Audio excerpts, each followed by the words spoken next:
임플란트는 뭐다? 뼈. 임플란트는 뼈다. 처음에 이거 뭐 레지던트 때 1985년도에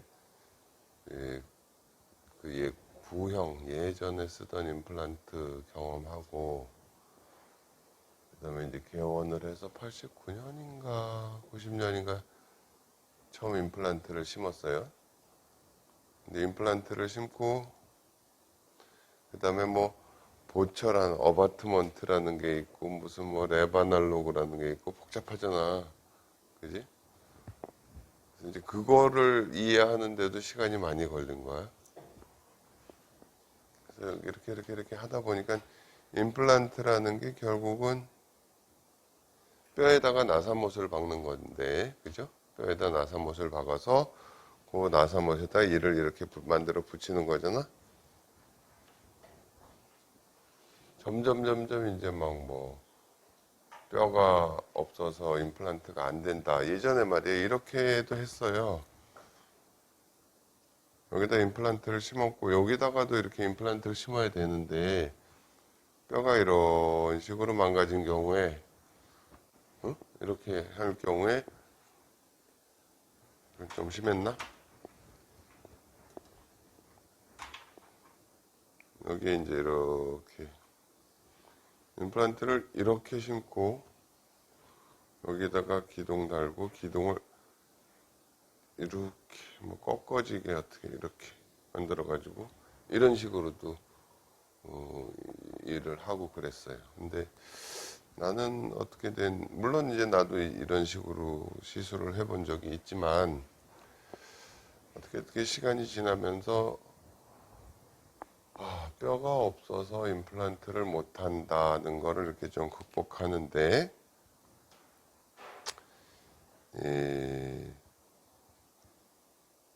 사람이 이렇게 나이를 들면 이렇게 다 조금씩 이렇게 뭐 조직이 좀 죽어간다 그럴까? 뭐 그런 근데 그거를 없어진 조직을 다시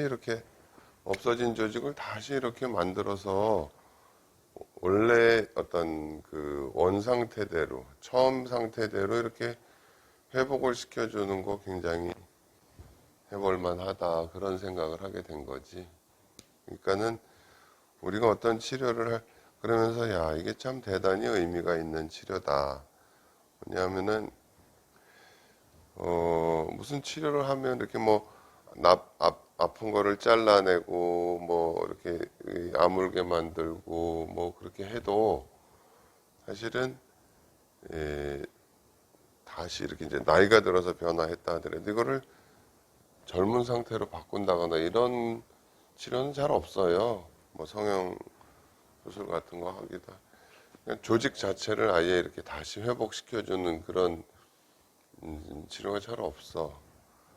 뼈를 그래가지고 이제 뼈를 만들기 시작하고 뼈에 관심을 가졌는데 자, 그래서 이제 우리가 어떤 뭐 적절한 그런 예를 들어서 책에 나오기는 이런 정도의 뼈가 임플란트 심기에 가장 적당하다. 그래서 심고 뭐 나중에 여기다 이렇게 이를 만들고 시술할 당시에는 이게 적당할 수 있지만 시간이 지나면 이게 이렇게 자꾸 뼈가 없어진다고 그랬죠.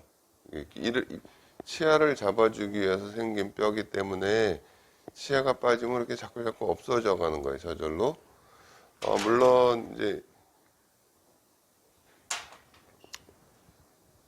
물론 임플란트도 여기 이게 임플란트의 어떤 정의 중에 하나가 여기 힘이 가해지면 이 임플란트를 통해서 이 뼈가 어느 정도 힘을 받아내야 되잖아요. 그러니까 뼈가 자기가 하는 일이 있기 때문에 뭐 뼈 흡수가 안 된다든지 적게 된다든지 뭐 그런 얘기도 있어. 어쨌든 기능을 하게 되니까 요 부분이 어떤 힘을 받게 되니까 그렇지만 뭐 10년 뭐 이렇게 지낸 분들 보면 대체로 이렇게 돼 있어요. 이렇게. 그래서 임플란트 보철까지 다 완성이 됐어. 아주 처음에 모양도 좋았어. 그랬는데 시간이 지나면 이런 변화들이 생기더라. 그래서 어떤 변화가 생기느냐 하는 거를 갖다가 조금 뭐 영어로다가 표현을 하면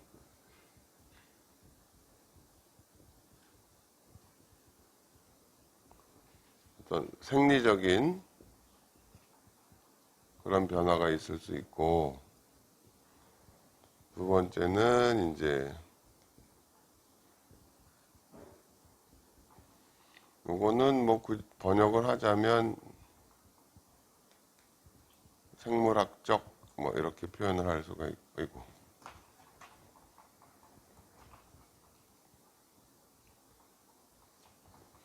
세 번째는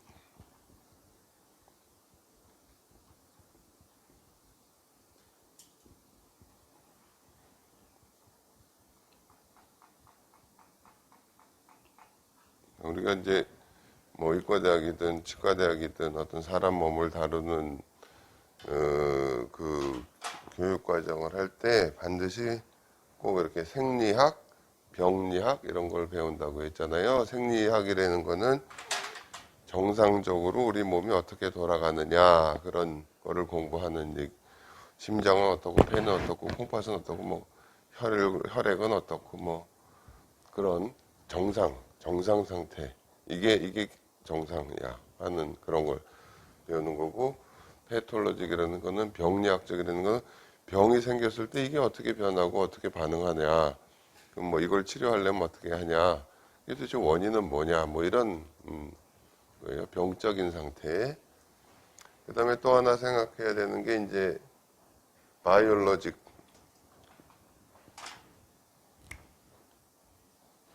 바이올로직이라는 거는 그러니까 생체라는 게 이런 이제 반응을 한다. 뭐 그런, 지난번에 여기서 요걸 얘기를 했어요. 요거를 생리학적으로 아무 문제가 없어도 이 할 일이 없어진 뼈가 이렇게 없어져 나가기 때문에, 물론 이분이 이걸 가지고 한 30년, 40년 뭐 이렇게 쓰시다가 돌아가실 수도 있죠. 아무 문제 없을 수 있지만, 혹여 또 중간에 이런 생리적인 골 흡수 때문에 뭘 다시 해야 된다든지 문제가 되는 것보다는 처음에 임플란트를 심고 여기다가 이렇게 좀 잘 녹지 않는 뼈를 만들어주면 좋겠다 하는 생각을 하는 거예요, 나는. 이렇게. 그러면 이 뼈가 없어지는 게 확실히 좀 예방이 되지 않겠냐. 근데 주로 여기가 혀 있는 쪽이라 그러면, 여기가 설축이라 그러면 주로 이 바깥쪽 뼈가 그렇게 많이 없어져요. 바깥쪽 뼈가. 상악이든 하악이든 건 마찬가지야. 바깥쪽 뼈가 이렇게 없어지기 때문에 가급적이면 그래서 조금 임플란트를 중앙보다 약간 이렇게 설축으로 심게 되고 뭐 그런 부분들이 있어요. 그러니까 그런 얘기를 지난 시간에 했고, 오늘 할 얘기는 이제 이 생물학적인 어떤 변화에 대해서 좀 얘기를 할게요.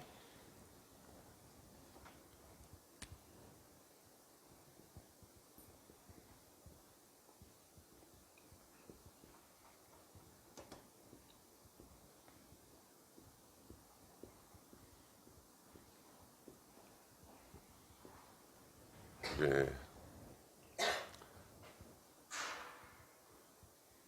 임플란트를 이렇게 심고 여기 뼈, 뭐 커버 스크루를 여기다 이렇게 올려놔도 상관없어. 이게 이제 임플란트라는 거를, 이게 뼈야. 이렇게 심었다고 쳐. 그리고 여기 이제 잇몸이 이렇게 있었고, 그래서 시간이 지나서 이제 엑스레이를 보니까 뼈가 이렇게 뭐 그대로 유지가 잘 됐어요. 그래서 이제 잇몸을 열고 요 커버 스크루라는 거 대신에 뭐 힐링 어바트먼트도 달고 뭐 어쩌고 저쩌고 하는 과정을 거쳐서 여기다가 이렇게 만들어 놨어. 이렇게 만들었어. 근데 뭐 아무런 무슨 뭐 염증도 없고 깨끗한 편이고 잘 닦아서 유지가 되는데 한 1년 안에 여기가 이 정도 이렇게 없어지더라는 거죠. 이 정도.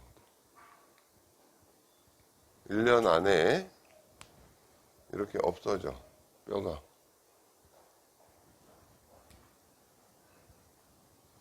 옛날에 임플란트가 뭐 요즘도 마찬가지지만 이렇게 나선이 있잖아요. 근데 뼈가 이렇게 없어지는 거야. 어? 그래서 처음에는 첫 번째 나선이 있는 데까지 뭐 뼈가 내려가더라.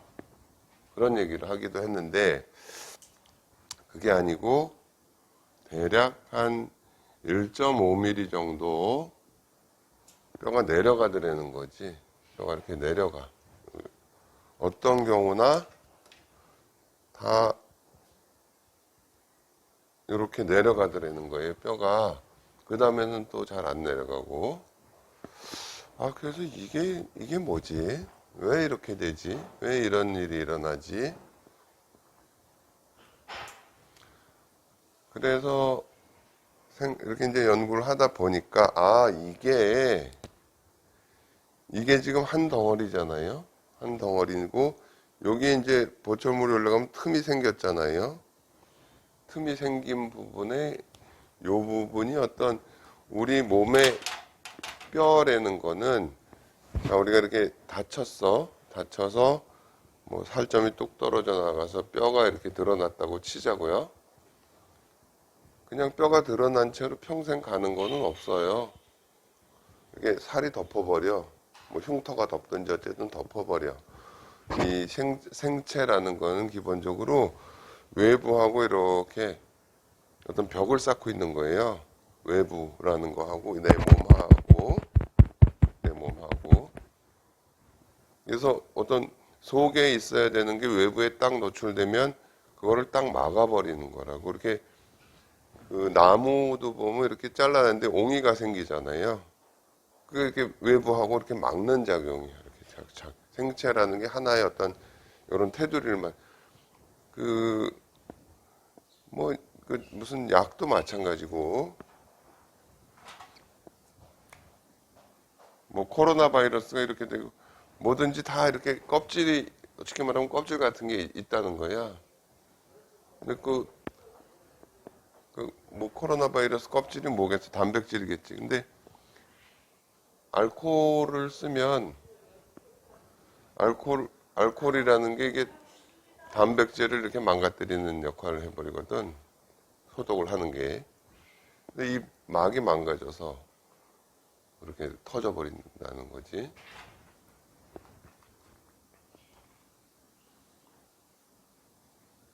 아, 그러니까는 이 뼈는 요 부분이 어떤 외부 자극이 되는 출발점이 되기 때문에 거기서부터 이렇게 물러나 버리는구나.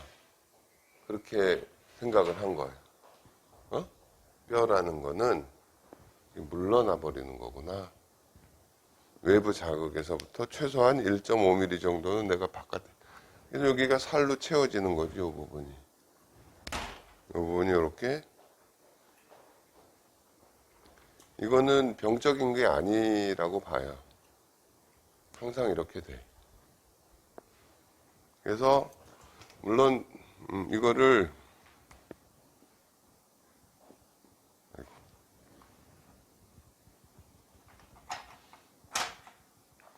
바이올로직 위츠 번역을 하자면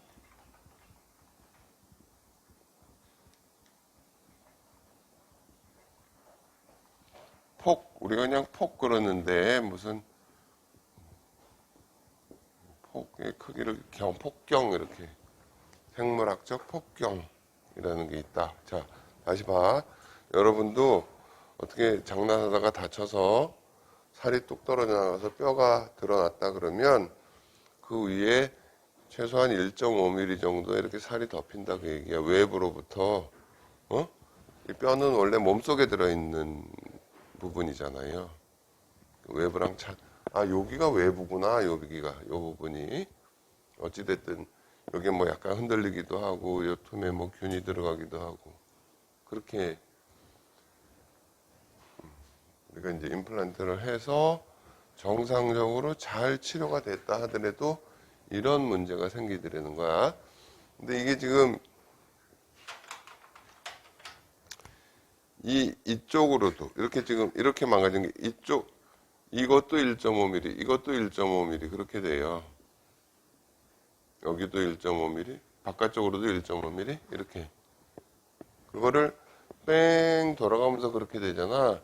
그러니까 뺑 돌아가면서 안은 조금 이런 모양으로 뼈가 내려가는 거야 이렇게.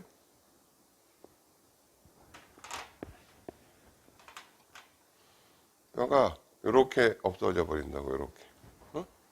그걸 위에서 보면은 약간 이렇게 접시처럼 보여 접시처럼. 그래서 이거를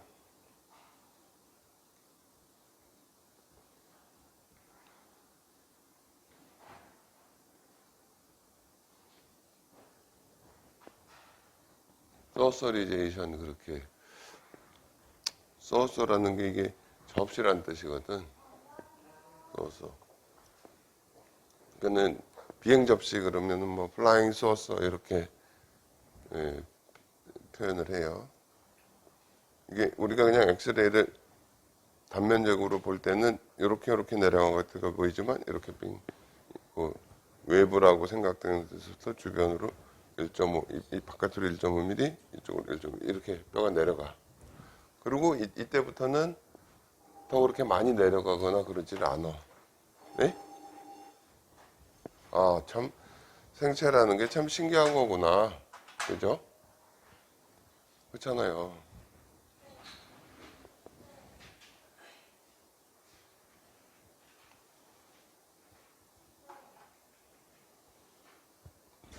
그래서 요거 바이올로직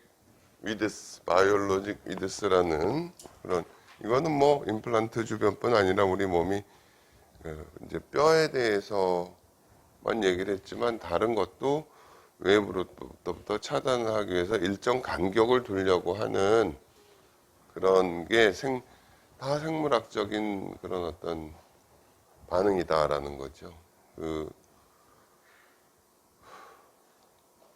생체라는 게 이런 거구나. 이렇게 반응하는구나. 그걸 알게 된 거지. 그래서 이제 애초에 내가 얘기하고자 하는 게 임플란트 보철 후에 치조골이 어떻게 변하냐. 그러면 생리적으로 뼈가 흡수되는 것도 있고, 그 다음에 바이올로직 위드스에서 이렇게 흡수되는 부분도 있고, 그러면 그거를 도대체 어떻게 이제 극복을 할 건가 하는 생각을 해야 되잖아요. 그래서 지난번에는 이 생리학적으로 이렇게 뼈가 흡수되는 걸 막기 위해서 예방적으로 뼈를 좀 만들어 놓는 게 좋겠다라는 얘기를 했고, 이 바이올로직 위드스를 안 생기게 하려면 또 어떻게 하면 좋은가 라는 얘기를 해야 되겠죠. 그죠? 그거는 이제 다음 시간에 또 할게요.